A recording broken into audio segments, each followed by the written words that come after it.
Continuamos o cenário político. Hoje, quarta-feira, nós estamos conversando com a promotora eleitoral Patrícia Antunes, da 33ª Zona Eleitoral, responsável ali majoritariamente pela propaganda eleitoral. Então, a gente tem muita dúvida para tirar aqui com ela. Participe do nosso programa através das nossas redes sociais, Twitter, o WhatsApp também e o Instagram. O WhatsApp é 88028979. Segue a gente também no Twitter e no Instagram. Manda aquela DM pra gente. Vamos com informação, Carol. A pesquisa do Instituto SETA, que foi divulgada no dia 5 de setembro aqui no Rio Grande do Norte, teve divulgação suspensa pelo Tribunal Regional Eleitoral. A decisão, assinada pela juíza auxiliar Ticiana Maria Delgado Nobre, se refere à ausência de informação da área física da sondagem na pesquisa eleitoral registrada sob o número RN 04680/22. A representação foi impetrada pela coligação Muda RN, formada pelo Solidariedade, PL, União Brasil, PSD, PP e PSC. A pesquisa traz larga vantagem da coligação opositora sobre os candidatos desta coligação. E de acordo com o relatório apresentado na decisão, o Instituto SETA, quanto à ausência da informação da área física, alegou que é obrigação de todo e qualquer instituto em ano eleitoral adicionar os municípios pesquisados no 7º dia após o registro de um levantamento eleitoral. Todavia, pontuou que Vonuv, me ajuda aí. O site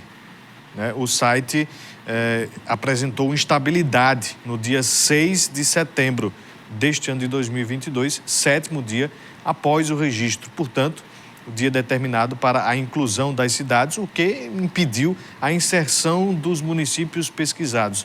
Não foi a primeira vez que este problema aconteceu na plataforma do TSE, foi o que argumentou o Instituto. A decisão determina a suspensão da divulgação, mas não multa o Instituto, representado por considerar que a implenitude dos dados de registro ocorreu por circunstâncias alheias à sua vontade. Carol. O que acontece também, Vonuv, é que essa decisão, ela não tem muito efeito, apesar de realmente nós sabermos que existe uma exigência em relação à divulgação de todos os dados ali no registro, mas a pesquisa já foi divulgada, amplamente divulgada, no último dia 5, nós já estamos no dia 21 de setembro, então todo mundo já teve conhecimento da pesquisa e a partir de outras pesquisas também dá vantagem da candidata opositora, que é a Fátima Bezerra, sobre o candidato Fábio Dantas, que é da coligação, que é autor dessa representação. Então, pouco efeito prático, na verdade, junto à população que acompanhou o resultado dessa pesquisa. Teve, Carol, ali a busca, por aproveitar da informação, da suspensão dessa pesquisa, mas como você já disse, ela já foi divulgada, inclusive já está velha, porque do começo do mês para agora outras pesquisas já foram divulgadas, inclusive outras da SETA, da empresa SETA. Então, essa questão da divulgação das cidades é algo que é requisitado dentro do processo de divulgação de pesquisas, mas me parece que era mais algo para tentar justificar algum tipo ou descredibilizar o Instituto, algo nesse sentido.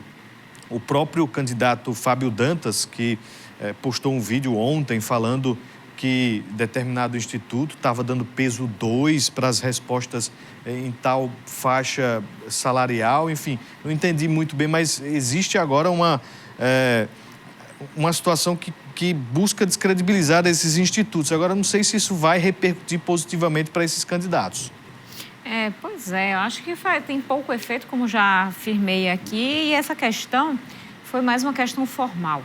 Tanto é que a juíza entendeu que não cabe multa justamente por ter sido uma questão formal e que alheia à vontade do próprio instituto ali por conta da instabilidade do sistema para a informação sobre essas localidades. Vamos voltar aqui nossa conversa com a promotora, a doutora Patrícia Antunes, promotora eleitoral aqui na 33ª Zona, em Mossoró. A gente vê, doutora Patrícia, a gente viu desde 2012, um aumento da judicialização de processo eleitoral. A gente acabou de falar sobre uma ação aqui, mas eu tenho a impressão que esta eleição está mais tranquila em relação à briga, guerra de ações judiciais.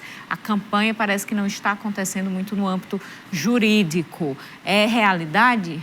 É realidade. Essa impressão, ela se comprova, né? De fato, hoje mesmo, em conversa no cartório eleitoral, né?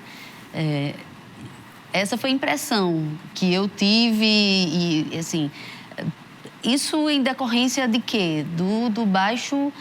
Das baixas representações da população, de um modo geral, né?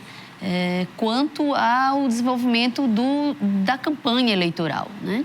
O que é bom, o que é positivo, ou seja, se não houve essa demanda, esse aumento de demanda, entende-se que houve uma regularidade, um respeito, né, ao que foi acordado, ao que foi previsto nas resoluções do TSE, né, ao que foi aqui em Mossoró, ao que foi acordado também em reuniões com essas instituições, com coligações, com as forças de segurança, né, a polícia, a CEMURB, enfim, todos os atores envolvidos na fiscalização desse processo, que não é um ator específico, né? São vários os atores. Então, essa impressão dos senhores, de fato, se comprovou, tem se comprovado, né, até esse momento, em razão dessa baixa representação de judicialização do processo, do pleito eleitoral aqui em Mossoró. Doutora, quando a gente fala de propaganda irregular, existe a parte física, né, visual, que a gente encontra nas ruas, mas tem também a parte da internet, que muitas pessoas, a gente inclusive chegou a comentar aqui, acham que é uma terra sem lei. Para este ano de 2022, houve acordos com o TSE, com o próprio Google, redes sociais, para diminuir a intensidade até mesmo de propagandas irregular na internet. Como é que vocês estão observando também a internet nesse processo eleitoral? Então, Praxedes, há uma regulamentação, né, ou várias regulamentações nesse sentido, para evitar o impulsionamento que seja indevido ou de fake news, né? Porque o impulsionamento ele é possível, sim, desde que haja um sítio, ou seja, uma página cadastrada, onde se saiba, onde não haja o anonimato, onde se saiba exatamente a quem pertence esse sítio, né? Quem faz o impulsionamento, qual o valor que é pago por esse tipo de serviço. Então, assim, obedecendo essas regras, não tem irregularidade, né? Desde que, agora, se desobedecer essas normas estabelecidas nas resoluções do TSE, aí sim há a responsabilização por multa, e elas são altíssimas, né? Existem multas por desrespeito a essas propagandas no âmbito da internet que chegam até a R$30 mil, né? Então, assim, o objetivo quando o TSE emite as resoluções e há um cumprimento dessas normas, ou seja, não se impede o exercício regular da propaganda político-partidária por meio das redes sociais. Agora, ela tem regras, né? Ela não é uma terra sem lei, não é uma terra de ninguém. Então, é importante que se obedeça essas regras e aí é possível, sim, que o candidato, a coligação, o partido faça a sua propaganda através das redes. Promotora, em relação a essa provocação à justiça por parte da população, né? Muita gente vê irregularidades e costuma entrar em contato com a gente ou comentar assim, cadê a justiça que não vê isso? E aí nós sabemos que é necessária uma provocação. Como é que funciona o trabalho da promotoria em relação a isso? A promotoria aguarda as denúncias da população ou também busca ou age quando presencia ou tem informação de alguma irregularidade? Carol, a promotoria eleitoral, e aí é bom que se registre, é a promotoria de uma pessoa só. Assim, o Ministério Público Eleitoral não tem uma equipe, né? Então, sou eu apenas, sozinha. A gente não tem uma equipe de apoio para fazer um trabalho ostensivo, né? Diferente, por exemplo, da Justiça Eleitoral, tem os servidores, né? Tem uma equipe uma equipe realmente de trabalho para exercer essa fiscalização ostensiva. Então, da nossa parte, a gente de fato espera que a população nos provoque, nos demande. Então, pelos canais que as pessoas já contactam o Ministério Público, né? E aí nós temos telefones, e-mails, as eleições têm o sistema Pardal, que é um sistema desenvolvido especificamente para esse acesso, né, da população.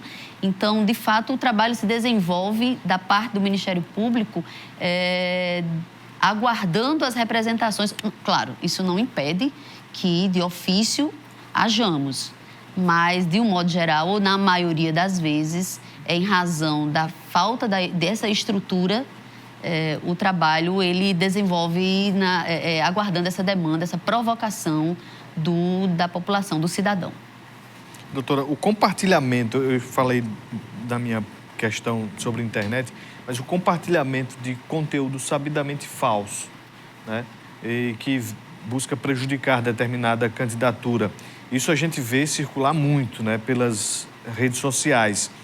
O fato de uma pessoa compartilhar e aquele que se sentiu ofendido, afetado ou representa algum político dentro de um grupo de WhatsApp, por exemplo, ele pode printar aquela mensagem e fazer a denúncia ao Ministério Público, porque muitas pessoas justamente apostam que num grupo de WhatsApp, por exemplo, do condomínio, no grupo de amigos, ou enfim, é possível de se fazer esse tipo de publicação.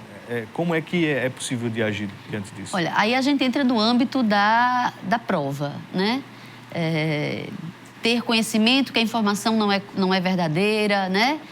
Ter a intenção de impulsionar uma informação que sabidamente aquele que impulsiona sabe que ela não é verídica. Então, assim, cabe, mesmo nessas situações, a orientação, a recomendação é que faça a representação, provoque as instituições, no caso o Ministério Público, a Justiça Eleitoral, para que apuremos, né? Apuremos essa ilegalidade, essa eventual fake news, né? Enfim, a ilegalidade que pode se consubstanciar apenas numa propaganda irregular ou pode, dependendo da situação, chegar a constituir um crime eleitoral. Então, assim, esse limiar vai depender muito do fato concreto, né? Um mesmo fato, ele pode configurar as duas situações. Sendo apenas uma propaganda irregular, ela vai gerar a possibilidade de uma aplicação de uma multa, né? Inclusive para o próprio candidato, se ele tiver conhecimento que alguém, em nome dele, em benefício dele, ele é um beneficiário, né? Se ele tem conhecimento, né, disso, ele pode também ser responsável por essa multa. Não só o responsável é quem impulsiona, é quem faz a propaganda irregular, mas o próprio beneficiário da propaganda, caso, repito, se ele tem conhecimento disso. Mas, enfim, a gente entra no campo probatório para se definir esse limiar entre propaganda irregular ou crime eleitoral. Quais são as irregularidades mais comuns observadas em campanha na internet? Nos meios digitais, de uma forma geral. Na internet, eu diria que seria esse evento do impulsionamento de informações inverídicas. Esse seria o maior impulsionamento. De toda forma, a propaganda pode ser irregular caso ela não tenha se esse sítio não tem uma informação, quem está patrocinando, qual o valor daquele serviço, né, que a empresa que é responsável por aquele espaço, aquele ambiente, né, que poderia ser impresso, mas ele é virtual. Então, isso porque a gente precisa, posteriormente, verificar isso na prestação de contas da coligação, né? Então, por isso essa informação é importante, e aí ela pode ser uma propaganda irregular, se você não sabe, não tem essas informações, não tem CNPJ, não se sabe quem está fazendo isso, né? Ou seja, se trabalha no anonimato ou com o nome mascarando um nome real de quem quer que seja. Isso no âmbito virtual, né?